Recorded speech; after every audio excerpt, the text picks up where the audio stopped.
stuck there, how the rocks that come up the mud volcano behave. They're just stuck and just moving with the flow, right? And so that mud has such high density that actually can lift those large chunks of rock and bring it to surface. And that's exciting for me as a geologist because basically I don't need to drill to 45,000 feet to know what's down there. The mud volcano is helping me by bringing it up for me to pick it up, right? So good with that. Clear on what mud volcanoes are, what we need to make a mud volcano, where they are, right? They're so here's a map of Trinidad. You might recognize Cedrus Point and stuff down here. Okay, I'll point with this, right? So you got Cedrus and stuff down here. Um, they're not in the northern basin. They're not north of the central range, right? They're all south of the central range. And all of these red dots, there are a whole bunch of them, right? We'll kind of jump around and visit a few of them. We need, so they're vents, we have pressurized mud, liquid, and hydrocarbon. Here are the hydrocarbon fields in the country, right? So quite a lot of them occur near these hydrocarbon fields, right? And so I'll show you how they relate to some of these hydrocarbon fields. In fact, sometimes mud volcanoes tell us where to go and explore for hydrocarbon. So you can see that there are some mud volcanoes there that don't have green blobs next to them. Well, that's where we're exploring, right? Because it probably has something there to find. They occur offshore. So I'm just going to briefly show you they do occur offshore as well. They're not just restricted to onshore Trinidad. This is offshore Trinidad, right, over there. So up here would be like Barbados. Here's Tobago. That's Trinidad. This is the deep water, the accretionary prism offshore. And they occur all inside here. They're like millions of them, tons, all over the place, right? And this is what they look like. Some of them express themselves on the seabed as like little cones on the seabed itself, right? And despite the deep water currents, they still preserve their cones. They're able to actually maintain the cones based on the mud that's constantly flowing out of them, right? So just to show you that they do occur offshore and how they occur, well, faults. All of these black lines, sorry, I'm blocking. These black lines, they're faults bringing the fluid from depth upwards, right? Some faults come to surface, some faults don't.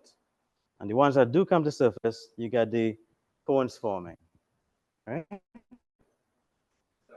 Yeah. Yeah.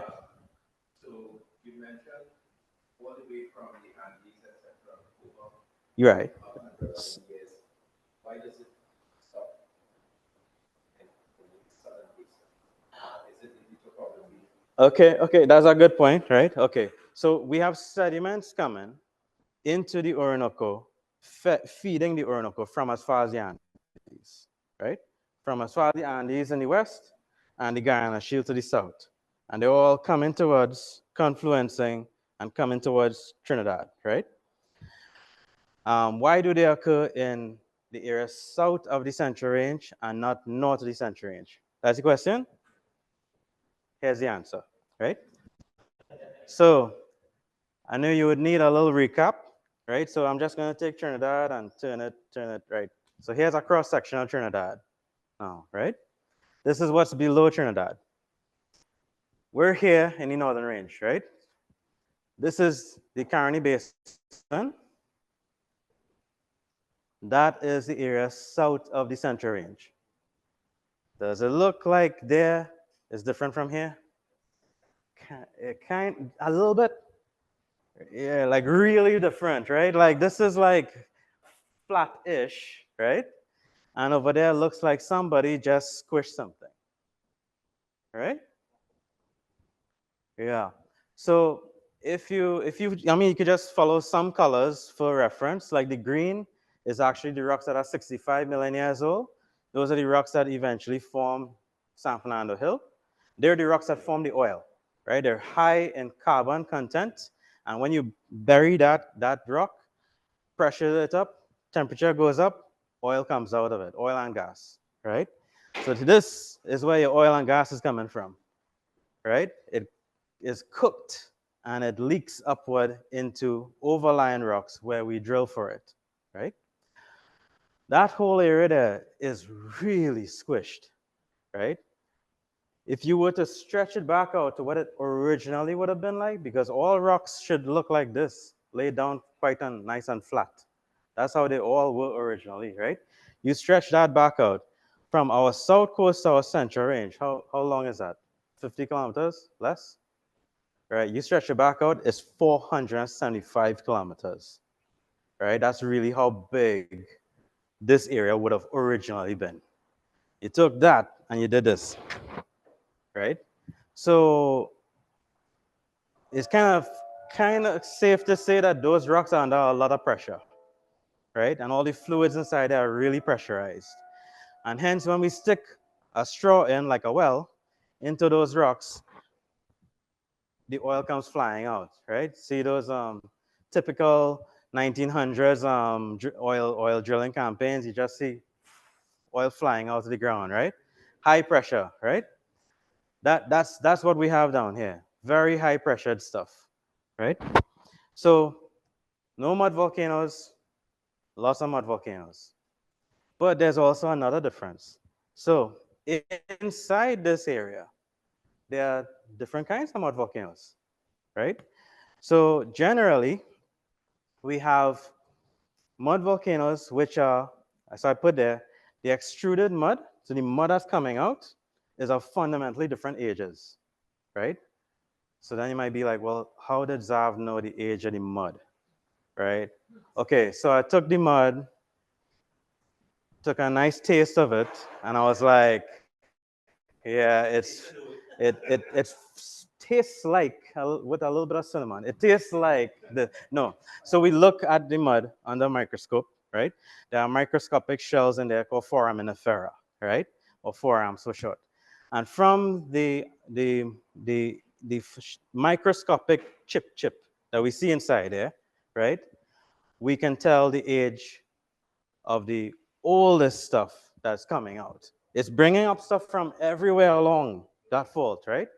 But the oldest stuff would be closest to the source of the actual fluid itself, right?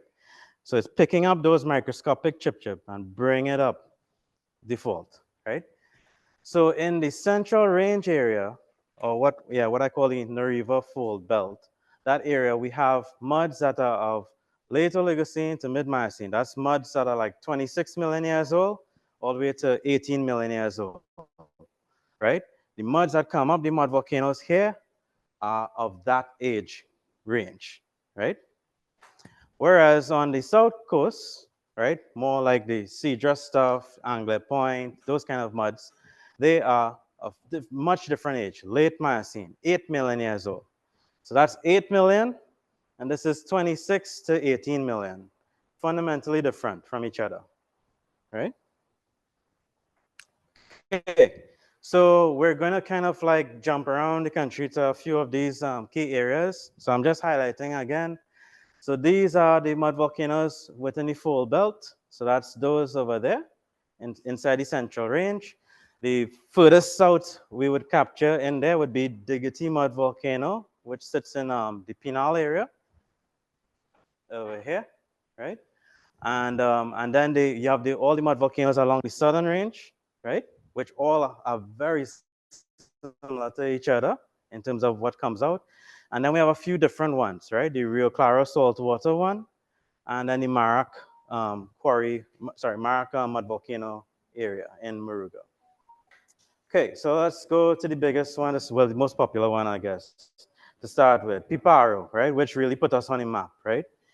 This is the mud volcano that, and I would have shared some of this in the geology talk that I would have done like last year or so, but I'm gonna add a bit to it, to the story. It's kind of sticking there, but yeah. So this mud volcano put us on the map because basically when this erupted, this was the largest destruction that ever occurred from a mud volcano eruption in the world, right? Burying houses in the world, yeah. Like, because in most parts of the world, people don't live near these things. I mean, that's kind of like, but, but to be fair, to be fair, before this thing ever became the monster we saw it to be, doing that kind of stuff, right?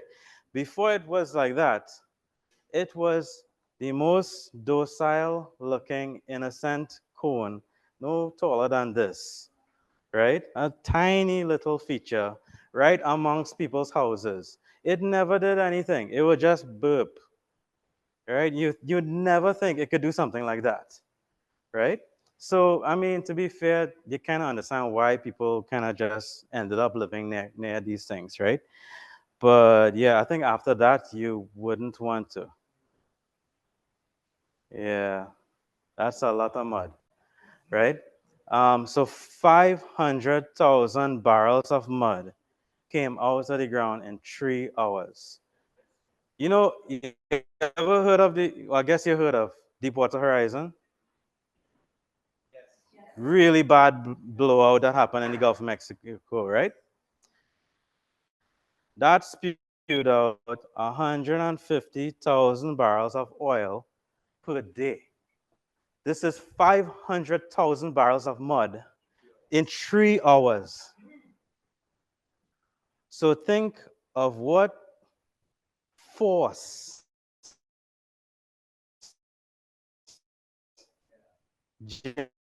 generates this. How much pressure was actually building there, right?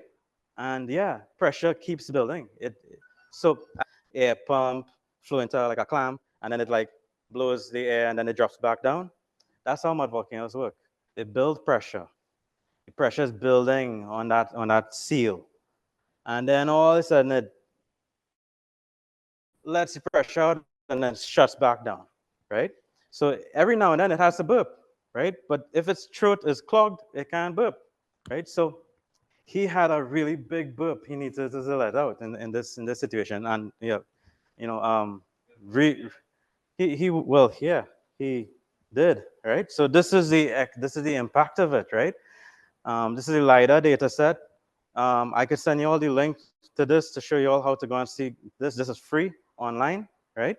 You can see any part of the country, really nice detail, right? So this is the impact of it. It's the mud flow extended over about 300 meters around it, right? This you could see where the original road and stuff was, and sometimes you could make out where some of the houses were, right? Inside this.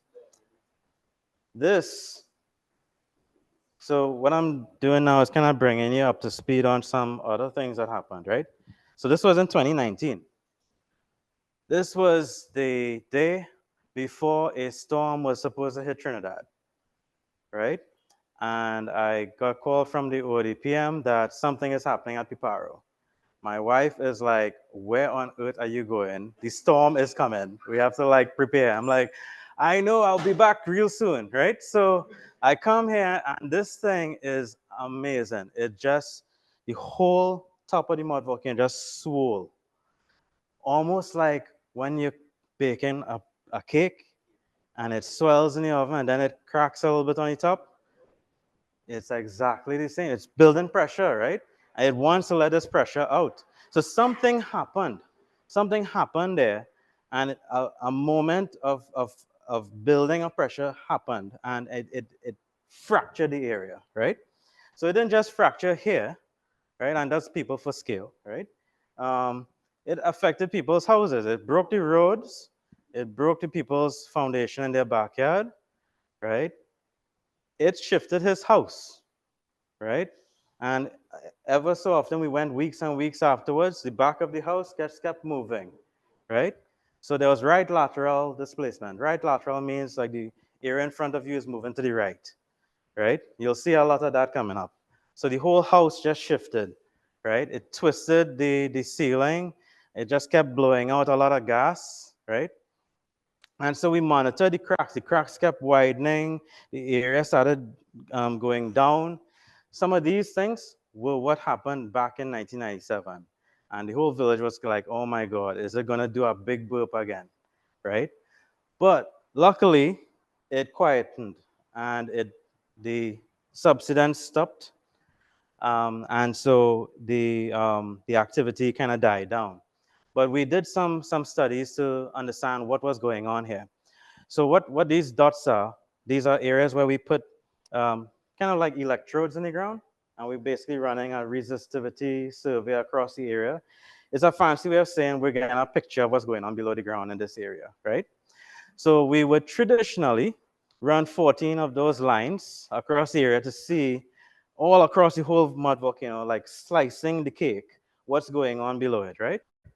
So we would have had lines from years and years and years, just documenting how the mud volcano behaves.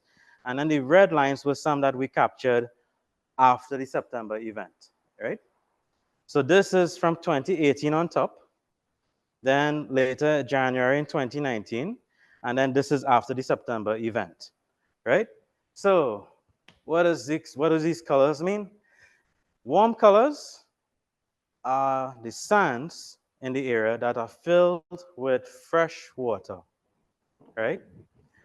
And the cool colors are the muds coming up.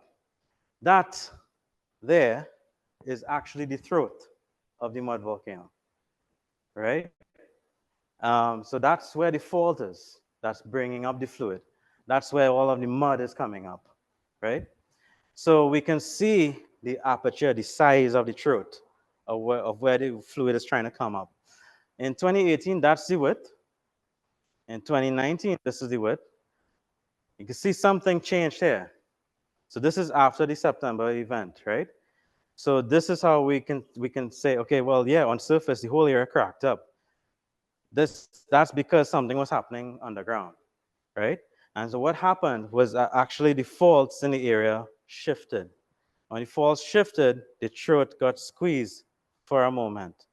And when it got squeezed for a moment, pressure built up instantaneously, and then it fractured and let out a little burp. So that was the September event, right? So this area kind of like went up a bit. It also shifted a little bit, right? So it kind of squeezed the throat of it. So that's Piparo, right? Have you ever heard of Brickfield? Yeah? The newspapers like to call it the Bigfoot mud volcano. All right, so here's Piparo. Here's a surface geology map, right? Here's Piparo. That's Brickfield sitting over there near Tabaquite. Some people call it the Tabaquite mud volcano as well. All of these red lines are faults. So you see the Piparo mud volcano occurs where this fault bends, right?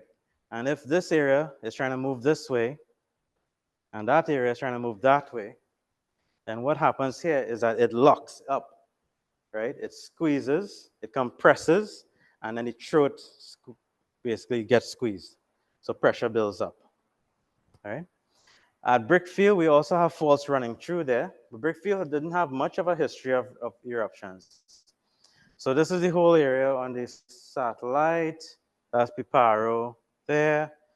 This is the LiDAR data, so that's Piparo area there, Brickfield over there. Fairly similar extent. So over geological time, these things have been erupting and impacting a large area, right? It's really worrisome after a while. Some of these, the extent of these mud volcanoes are like 500 meters, right? And whole villages sit on them and they don't know. So here is a really old map from back in 1940 that was done by Gunter, a geological map when he was mapping this area. He identified the mud volcano there. And what I've hashed on is the actual new mud flow that happened, right? So we heard from villagers that they heard lots of loud noises. We came to investigate the area, flew the drone across the area, and you see in an area dominated by teak forests and palms, which are, I think, pretty tall and amazing trees. This mud flow flattened that forest. It pushed the palms all out of the way. It ripped the roots out, right? So it's the force of it, right? It's amazing. So we jump to this one. Go. Right. There's a person walking there for scale, right? So the mud flow is going that way, right? You can see how the trees are just like slapped down. It's almost like, well, I guess it's like Bigfoot stepped on them or something, right? They're just pushed away, right? In this case, it was actually not that much mud that came out, just 11,000 barrels. We don't know how long it flowed. It might have been very instantaneous, right?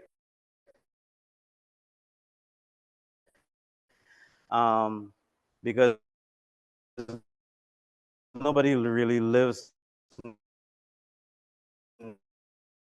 near this thing to know that exactly when it happened. They just heard. Not much mud that flowed out, but it's the intent, so they call it Bigfoot, right? 76 meters wide. Again, 26 thing up there. There's another one called Cascadoo sitting close by Kernaham village there, right? So this is Buenos. That's the satellite image. It's a nice big island-like feature in the middle of the swamp. It's a nice raised bump, right? Again, it spreads about 500 meters wide. It may have been a single eruption that caused that, right? And it's 40 meters high above the rest of the swamp, right? And I guess what was interesting here was that, well, the water that's coming out of this is 30,000 parts per million, right? So that's really saline. And this is the swamp. Yeah, I mean, this is not water from the swamp. This is water from underground, from marine waters that were trapped in sands from 18 million years ago, right? So it's 18 million years ago, seawater coming out now, right? So it's 30,000 parts per million, and the, the geology of this area actually suggested that we should be seeing some really old rocks coming out here, but it's actually a lot younger stuff that ended up coming out. So these are some of the microscopic chip that I talk about, the foraminifera, right, that we look at. So each one of those would be like the size of a sand grain inside here, right, or smaller, right? A really nice, cute microscopic um, creatures. And people study those and they're able to use those to age date all of the rocks. So we saw, yeah,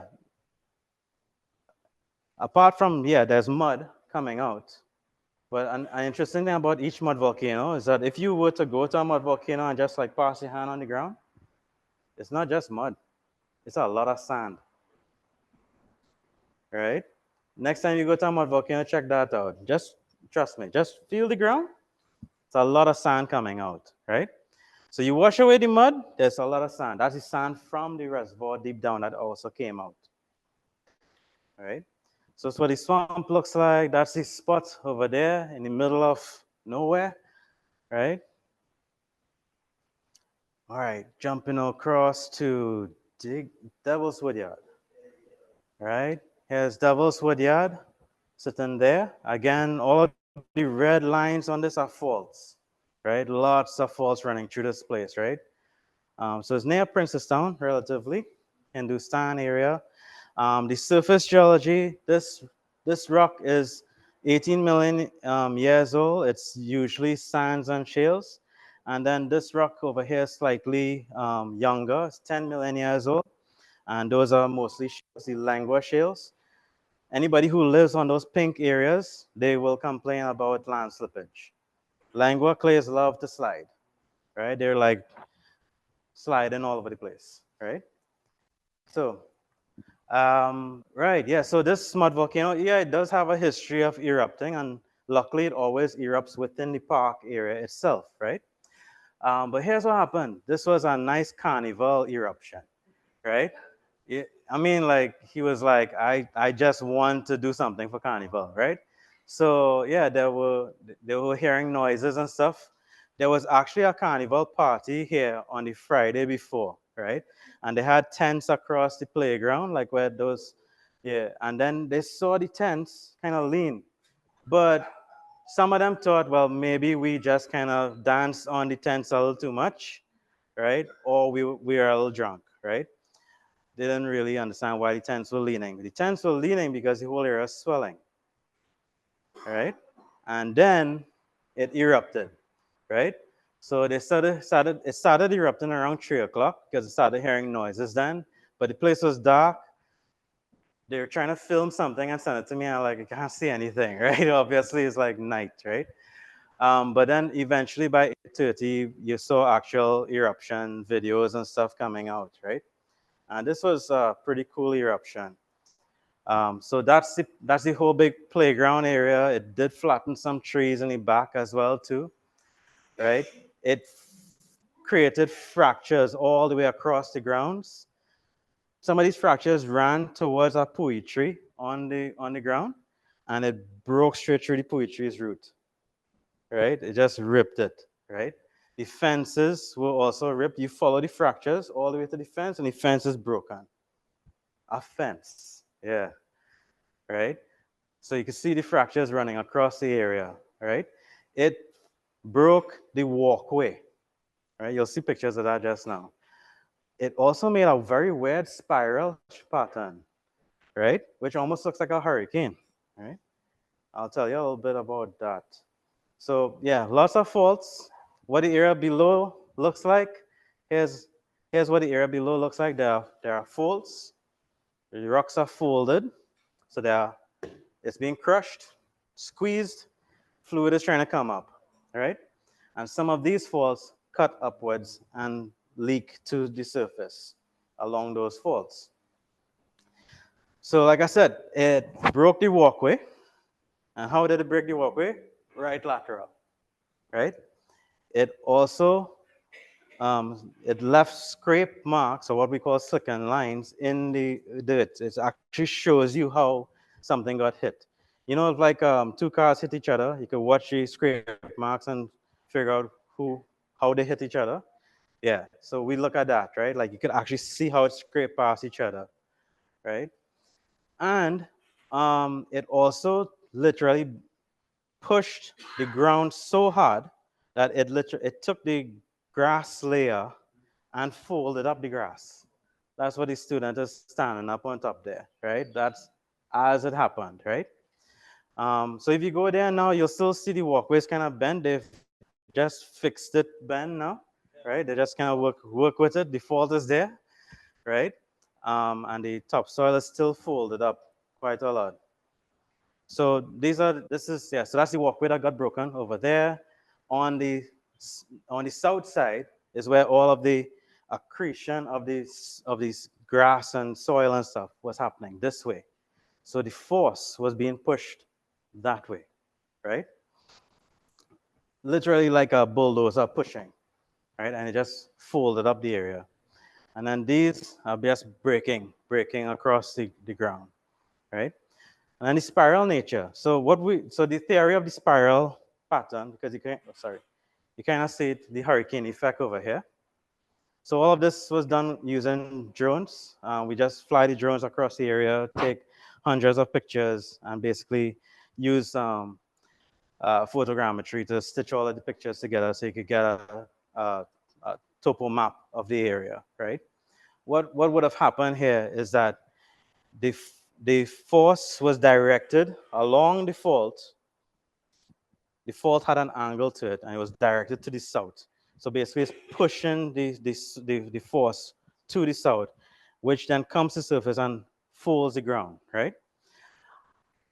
You could then picture that the mud volcano is like a fireman's hose that's pushing all of this fluid very fast in one direction. But as it pushes it out, the pressure starts to decrease because it doesn't have as much pressure as before. And what happens with a fireman's hose? It starts to flay when it loses pressure. So it starts to go like this, right? And that's how we end up with a sort of spiral pattern to the deposit itself. Diggity, right? So Diggity mud volcano and Devil's Woodyard mud volcano are geologically very similar. That yellow area there actually comes below here and occurs below this area, about 4 or 5,000 feet below the ground. So the same rocks at surface at Devil's Woodyard are over here, but just a little deeper. Right? It's the same feature called the penal barapore and decline. This is the penal barapore oil field. Right? And this mud volcano occurs in the middle of the field. Right? And here's the mud volcano. I also added as a picture for the slide pack itself. This erupted again lately in January 2023. Mid-Miocene stuff came out of it, and some of the wells nearby, like Barpo 536, um, those same rocks occur at 3,000 feet in that well, right? And that's what came out at surface from this mud volcano. It flows every now and then like this, just around it. It's not much of a flow. It's not. It's very thick flow. It's not it doesn't ever develop large pools and it's not very liquidy. So it develops a cone. So this is the second tallest mud volcano, and it's 20 feet tall. It looks, I guess, like a volcano, right? Cascadoo. So Cascadoo, very easy access from Kernaham village side. So there, we had an event here in January 2024, right? Where this guy basically, he built a extension to his house. And when he looked outside the window that he was building, a big pool of mud just came up, right? And he's like, what the heck is this, right? So we went to investigate it. This is the mud volcano, right? That's the Cascadoo Road coming in. The road comes up a hill, it turns and goes back down a hill. Guess where the village is? The entire village is on the volcano, right? But I must say, I did a talk there for them to explain this to them. At night, oh my God, it's an amazing place. The sea breeze, the moon coming up, it's such an amazing place. It's so cool, no mosquitoes, and the watermelon, oh my God, real good watermelon, right? You could understand why people want to live there, right? But yeah, you are living on a volcano, literally, right? And so there were some new vents that developed along the road. There were places that were bubbling and stuff, so they were kind of worried what was happening. So that's the mud volcano there. Here's so I talk about seismic.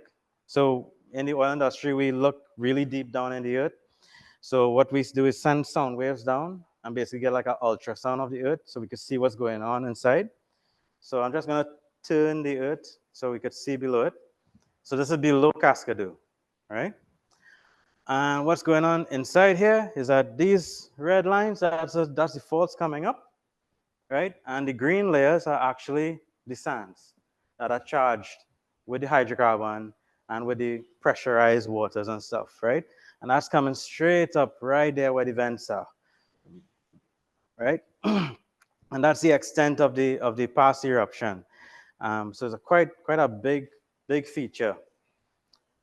It's about 500, again, about 500 meters across in the smallest part.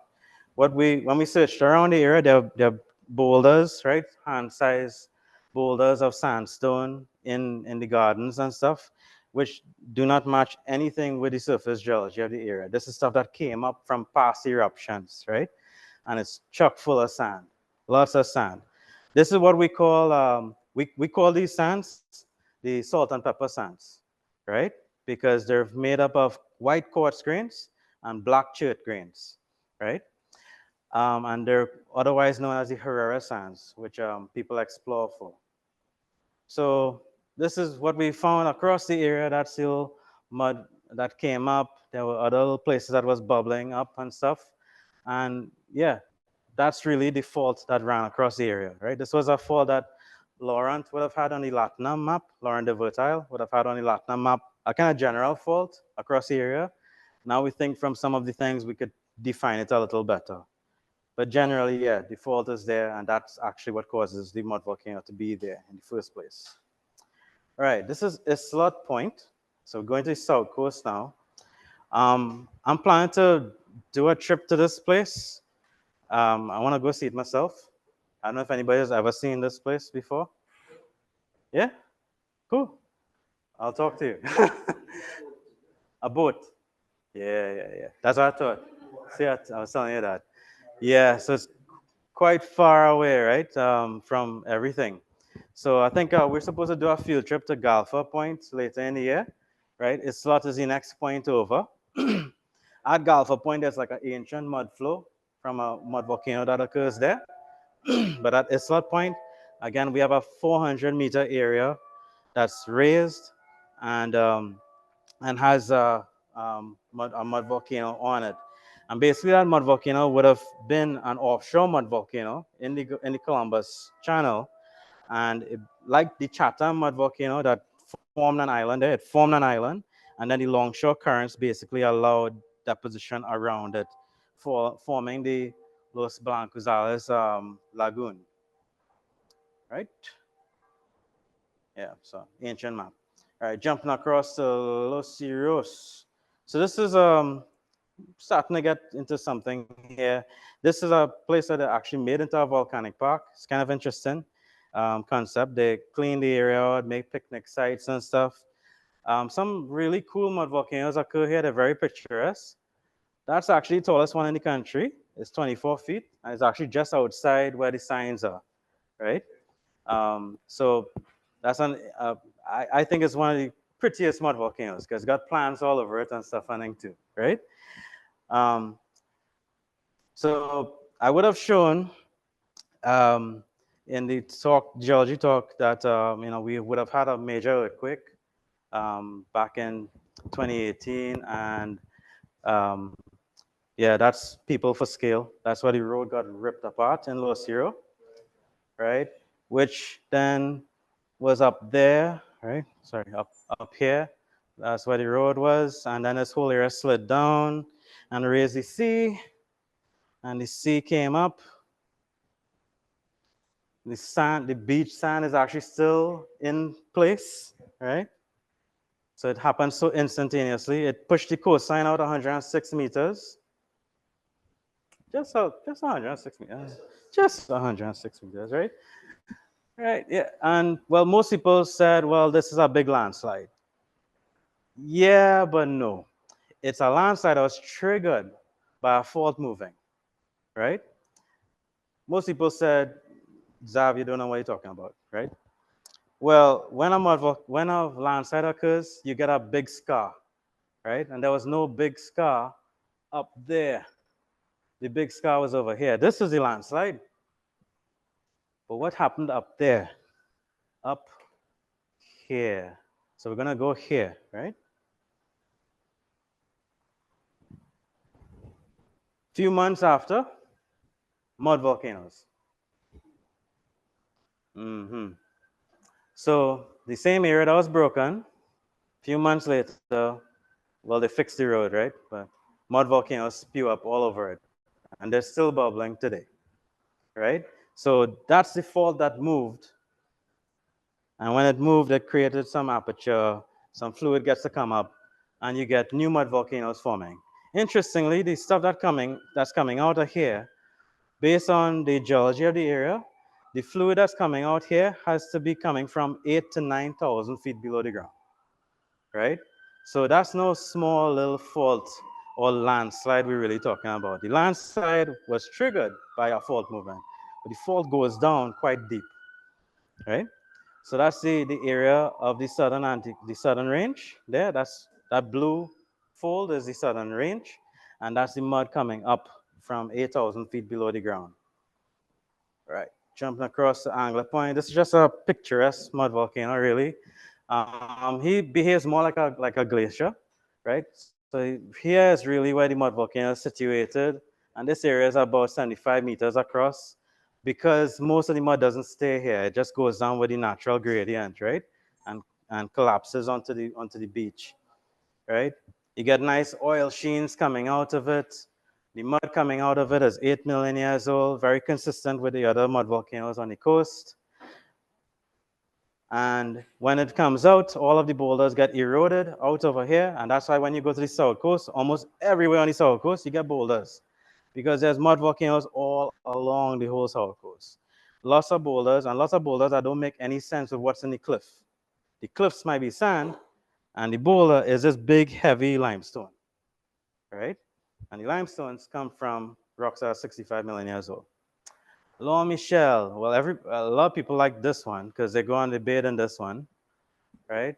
So this probably one of the most popular places to go and immerse yourself, immerse in mud. And there's a nice little track to walk down to the beach afterwards to wash off. Um, it's good. It's good for your skin and stuff, and you can't drown. Mud volcanoes, the density of the mud, right, is greater than the density of your body.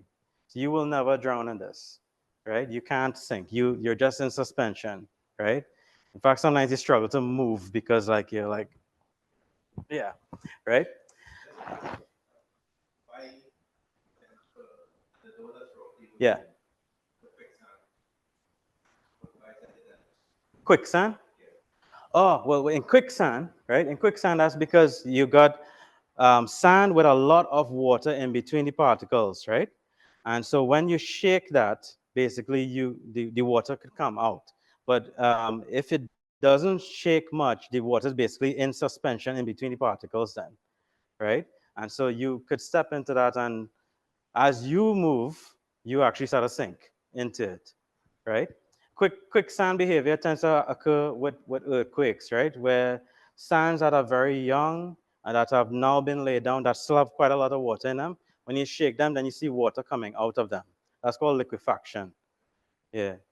But yeah, in this case, it's just the density. It's just all about densities, mud density, right? And so theoretically, you could actually trigger a mud volcano to flow. If you were to scoop out some of this mud, then you lower the pressure on it, then more mud wants to come out, right? So you could actually control the flow of these mud volcanoes, right? So if people want to get creative, they could actually make a mud volcano flow and be, a nice sized pool all year round, right? You just have to regulate the density, right? In this case, there's a well that's not too far away, a Barpor well. It was spud in what we call the Lengua over here, but not for, and this is just to show you that the geology from here is very different from the geology here. What this well starts in, this mud volcano never sees, right? So just on the other side of a fold, the geology is completely different there from this side. They're all separated by faults and stuff, right?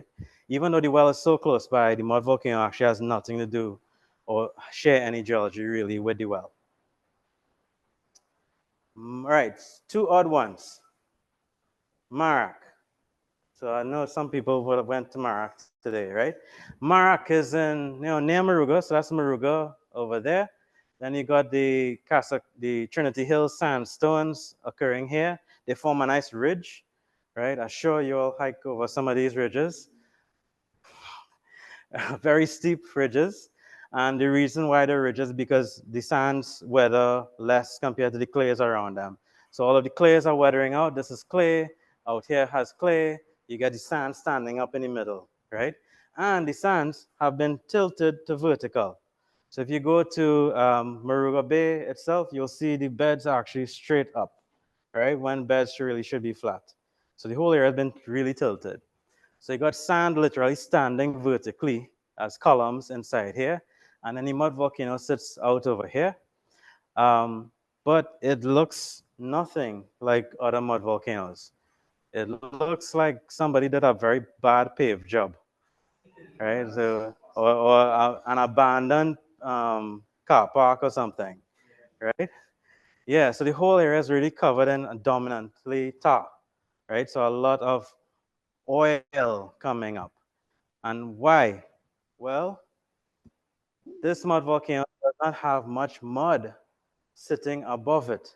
So when the fluid is coming up, there's no mud to really carry. In fact, there's more oil below coming up, right? So you end up with an oil-dominated flow, right? There are a few of the cones there that flow out some mud, but the dominant flow coming out of them is really oil. And because of the oil, then you're gonna get a ton of creatures walking around innocently and getting trapped inside of them, right? I remember one trip I went up there, and there were two hunting dogs stuck in the oil, and we took them out. They were still alive, and as soon as we took them out, they died. Yeah, yeah, but they were definitely there for a long, long time, stuck. Yeah. Um, yeah, so nice hills in the distance, very nice pitch-like paved area. So they call it like the second pitch lake, right? So again, just like the pitch lake, the oil is not staying in the sands below the ground. It's allowed to come up because there's no seal on top. Right. And this was something we kind of rediscovered out in Rio Claro. So hunters said they went out in the forest over here and they saw something bubbling and they thought it was a volcano and they don't know what it is. So we went to check it out. And I think the really interesting thing here for me was when I came out here, you were in thick forest, and then all of a sudden you end up in an area with just limestone and no forest, right? Big cleared area out of nowhere, right? And the limestone is too far. Have you been to Turue? Water steps? Yeah. Same thing, right? How does that form? It forms because in Turure, upriver, you have meta limestones, metamorphosed limestones. Those limestones are 425 million years old, right? They are dissolved and they reprecipitate as tufa at Turure. This is on top of a hill. There's no higher area. It's not coming from somewhere higher and flowing down here. This is the opposite. It's water coming from below the ground that's rich in calcium carbonate, right? So the water is flowing from a rock that has limestone in it already, right? It comes up, leaks along this fault we call it the salt spring fault, that fault there. And when it leaks out, it flows down the hillside. Coming out with it is oil, gas, and 23,000 parts per million salinity, right? So very saline. This is where the salt river starts, right? And we actually checked the salinity all along the trail, and it just kept increasing towards this point, right? So we have salt water coming out of the ground, 40 degrees Celsius too. This one's different. He's hot, right? At surface on a rainy day, we measure that, right? So hot water, hot salt water, and it's got limestone in it, got carbonate, precipitates as carbonate. So it doesn't really get more unique than this, right? But there's no actual mud or cone, right? Instead, instead you see, oh, come on, play. Oh, man. Sorry. Okay, all right. This eventually just bubbles like crazy, right? That's what the tufa looks like when you crack it open. You see the layers of it building up, right? Yeah, so what happens here is that the area does not have much clay on top of where the water is coming from. So a well was drilled not too far from here. See this road here, Vietnam Trail, right? A well was drilled there by Exxon back in the 1990s, right? Interestingly, I asked the Exxon guys if they knew about this, and they didn't know about that, right? So that's part of the reason why they wasted their money drilling this well. Anyways, so they drill a well. I appreciate the data, right? Because now I find a feature and have a well nearby. I could figure out, like, well, why is this the way it is? The well encountered um, Cretaceous, like Naprima Hill, 65 million year old rock, which were limestones, right? This is precipitating limestone. That's where the water's coming from, right? And sitting on top of the limestone, Cretaceous age rock. So the rocks that are on top the 65 million year old rock is 6 million years old. So think of this, right? You have a rock that's 65 million And then on top of it is a rock that's 6 million. So where are all the rocks in between? They don't exist because this area was an island. It was land.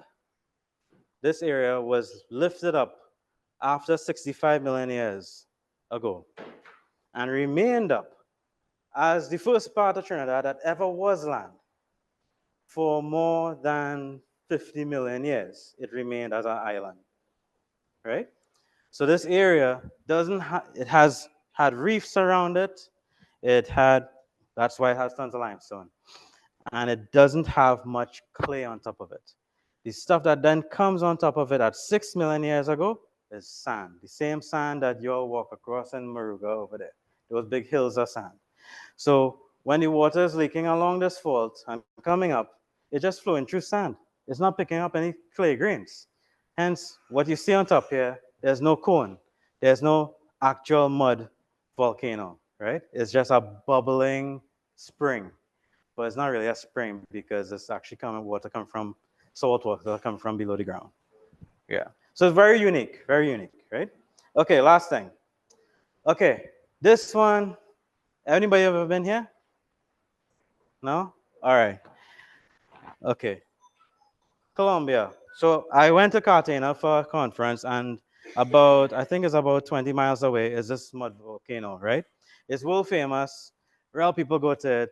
You get buses and buses going here. You pay about 30 US and they take you, right? And then to enter the place, you pay another 15 or so US. And if you want a bath, mud soap, you pay an next 5 US and stuff.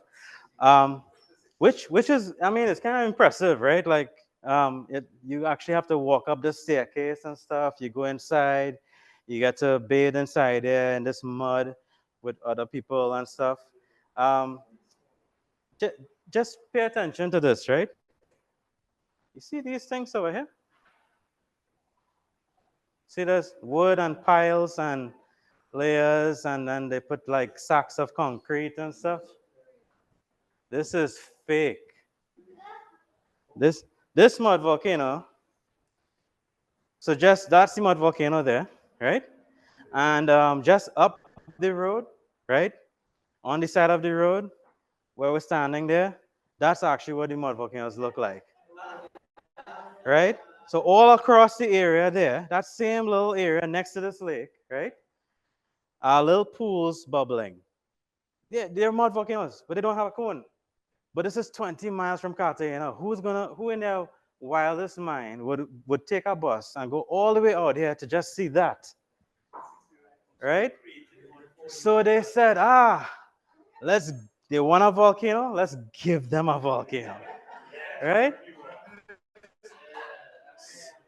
So they were like, here's the plan. We're gonna build, we're gonna build it up. How high you want it, right? Let's build it, and then we'll take the mud and pour it on top of it, and over time it'll start to look like a volcano.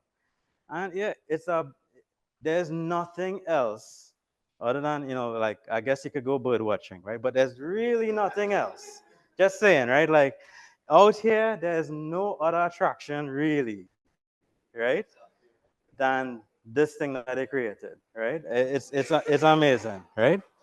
So right, so yeah, I tell you, like we have 30 or so mud volcanoes across the country that we easily go to and identify and stuff. And yeah, there's a lot of potential, really, right?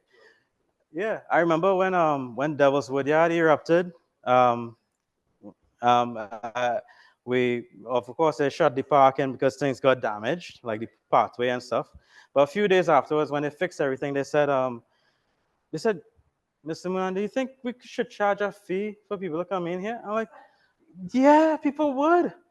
1 month later, they made $500,000, right? A $500,000 that the regional corporation would have never had, right? And now they are able to maintain the park, maintain the swings, maintain the washrooms and stuff for people. They have a person who works there day in, day out as the caretaker of the whole place, right? So it employs, if you want, right? And it's 5 TT, right? Uh, And look how much people paying to go to a fake mud volcano in Colombia, right? Right. So, there's a lot of potential there. So, just to highlight again, we have structural trends across the country. We have like the central range area with mud volcanoes and the south coast area mud volcanoes. They, they geologically, they're very similar in that regard, but each one has their own little individual faults, their individual reservoirs that feed it, and how they behave um, subtly change from one to the other, right? Um, some of them are never really explosive, right? They are constantly bleeding the pressure out. The seal breaks easily. Some of them, the seal just breaks really bad, right? Like it locks up, and the muds are thicker, and it holds back more pressure, and then it become explosive. And the ones that are more explosive tend to be the ones in the central range, unfortunately, which is closer to where people live. Out here, less people live, right? And yeah, we need to do something about these and monetize these, right? Yeah.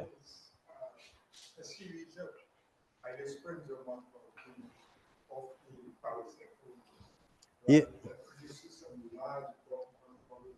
Right. Yeah. So that would have been like offshore Chatham, which would have formed Wilkes Island way back in the day. It's not in China. Oh. It's near Angeles, Okay. Yeah. Yeah. but it's a road off the Scamp Oh Road. yeah. Yeah. Yeah. North of Anglia. Yeah. Bubbles, Yeah. Yeah. Yeah. Yeah. you would Yeah. light Yeah. a stick Yeah. and put off. You see the kind of wildness going on here, right? Yeah. I mean, you would, huh? Yeah, yeah, yeah. I think they call it Johnson Trace mud volcanoes. Yeah, yeah, yeah. The Lagoon Boot? No, no. I can't show all of them, right? There's real plenty to go through, but yeah. But I try to highlight like ones that like some things would have happened more recently to them. Yeah. But but Lagoon Booth, yeah, is out over here. It's a nice, it's the biggest pool, right? The biggest pool area. Yeah, yeah, yeah, yeah. I can't, not, yeah, not long. Yeah, yeah, yeah. So I think yeah, yeah, yeah. It came back up again. Yeah, yeah, yeah, yeah.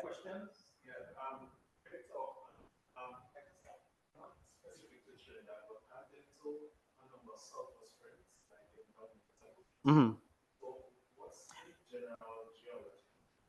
So in those cases, they're geothermally powered, if you put it that way. Here, they're just pressure, right? Pressure from the squeezing, right? In that case, you have heated water coming up, right? Steam, literally. And that's what's then dissolving some of the mud coming up and creating mud pots. Yeah. You get lots of it in Iceland and stuff as well, too. All of the volcanic islands will have some smaller mud volcano looking things around their areas wherever you get like seeps of the geothermal fluids coming up. Yeah.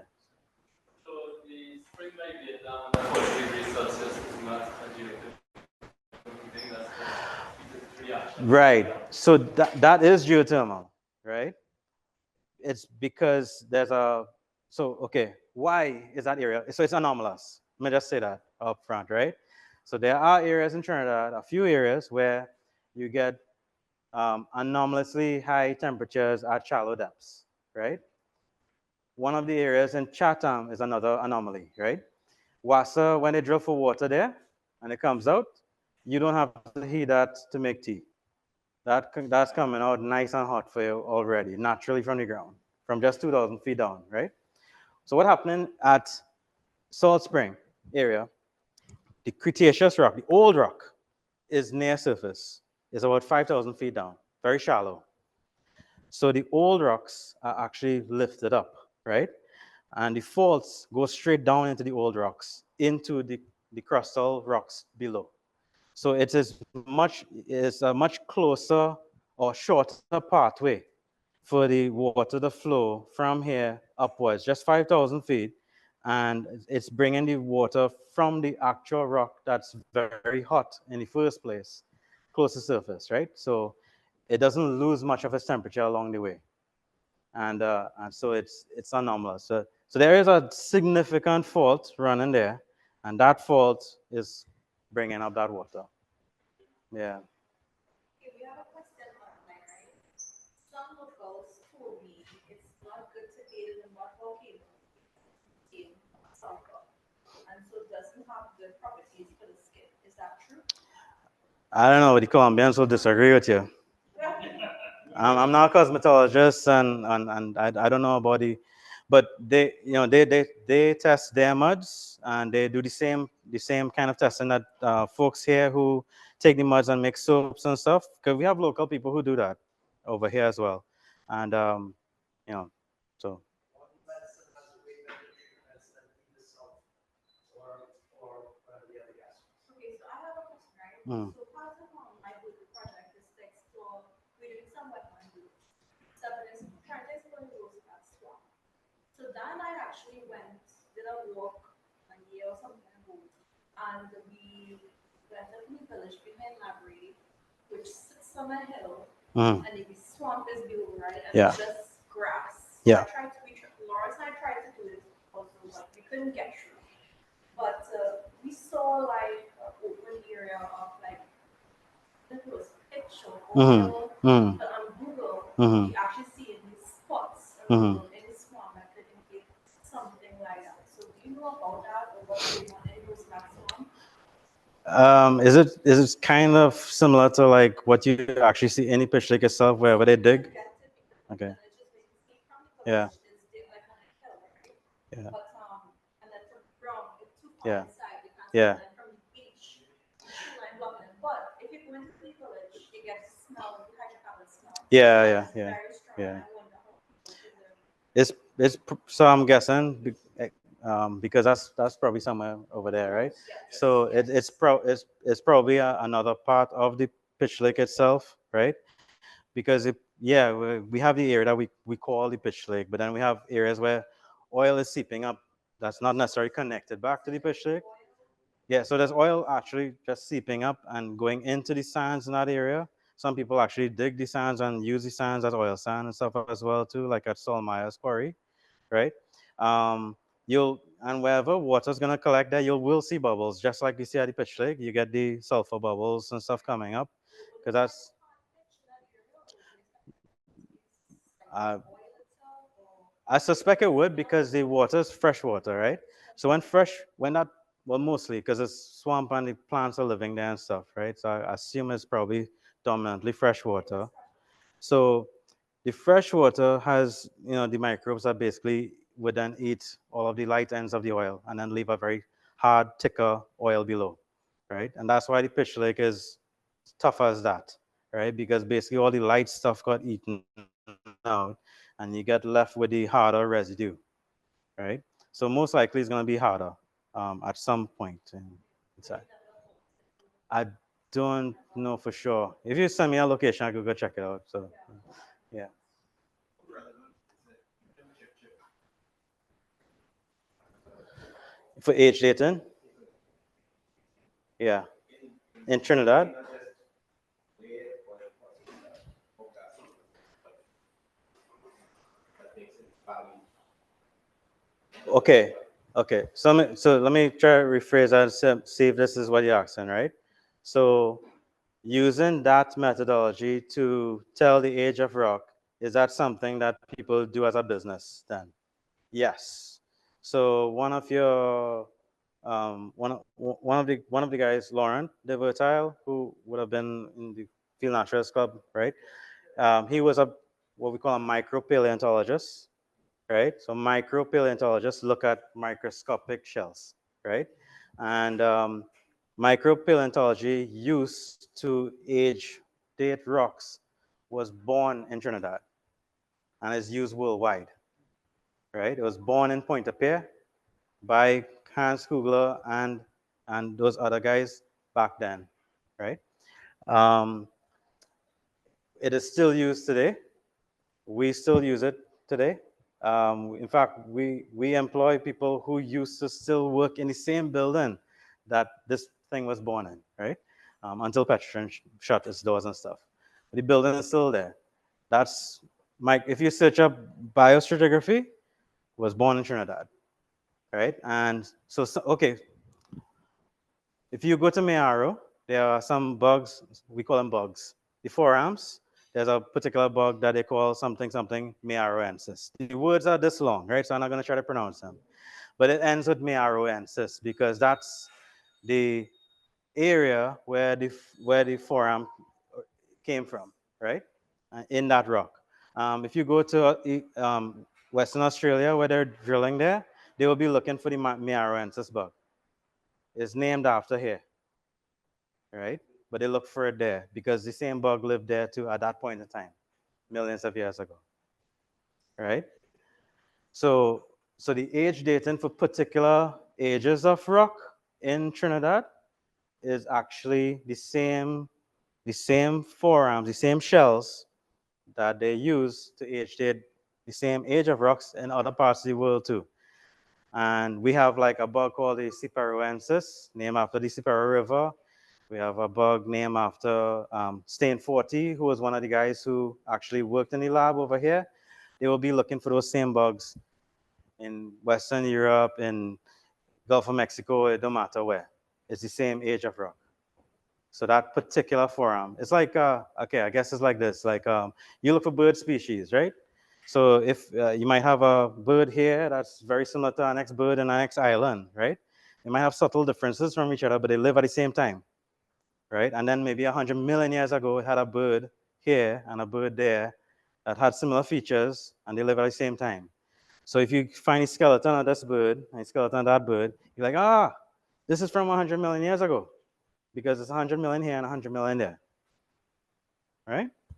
So it's the same fossils we look for, and they're named after places in Trinidad because that's where it all started. Any other questions?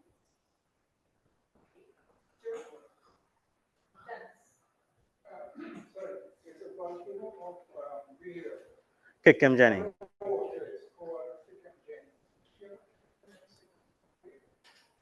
Tobago, what's about Tobago? Are there any volcanoes? No, so no mud volcanoes in Tobago, no mud volcanoes north of Trinidad here, right? No mud volcanoes offshore, offshore Maracas and stuff, right? Um, Tobago just happens to be here now, right?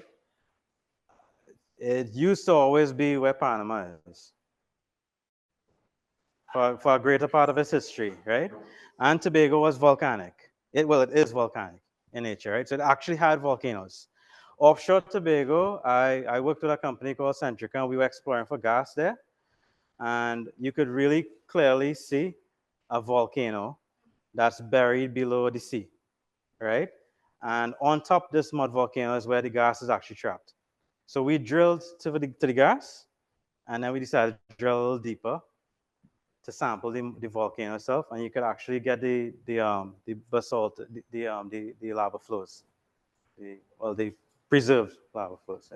Yeah, the magmatic rocks. So well, so Kikim Jani it's a volcanic magmatic volcano, just like the rest of the arc, right? So not mud volcano related, but because the upwelling from the heat and stuff, it obviously affects the buoyancy and stuff in the area. So you gotta pay attention to that. Oh yeah, right. Yeah, that's a good one. Yeah. So it's similar to the Cascadu mud volcano, following the same trend offshore. So Cascadu, Buena Neuf, they all follow that trend, heading offshore to Point Radix. Yeah. Yeah. It mud volcanoes are there. It's not going to disappear. It will appear when there's a burp, and then it'll quieten when there's no burping to occur, and you might get like normal sand being put on top of the seabed, and then when our pressure builds up again, it blow up again, right? So it's not going to go away. It's a leaky part of a fault. right? So that's just the part where the permeability is the best. Yeah. When you showed us, I think it was Cascade like in the heart. Yeah. Yeah, not like so like one of our volcanoes, there was a clear sort of grains of like that suggestive of what that eruption pattern was like. Right. Yeah. So in that case, it could be assumed that this was a single large eruption, right? Which, but it actually kind of fits with some of the stuff we're seeing in other mud volcanoes. Piparo covered an area of about 300 meters around, right? That area is 500 meters, right? So maybe that's the sort of range that when you do have a really explosive event, that's how big it affects. Buenuf has a similar size area just in the swamp. The raised island, so to say, has about the same size as well too. Mm.